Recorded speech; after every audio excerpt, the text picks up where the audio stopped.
திரௌபதை தாயே உனை தரிசிக்க ஆசை கொண்டு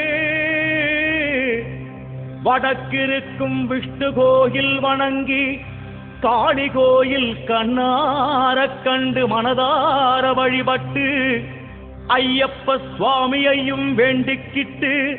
தெற்கு புறமாய் பெரிய தம்புரான் திருப்பாதம் தொழுது அரசடி கோயில் தொட்டு மாரியம்மன் கோவிலை வலம் வந்து எல்லையிலே சித்திரவேலாயுத சுவாமியின் பதமலர் பணிந்து நடுவினிலே எழுந்தருளி நீ இருக்கும் திருவிடத்திலே தாயே திரௌபதையே தரிசனம் தருவாயே.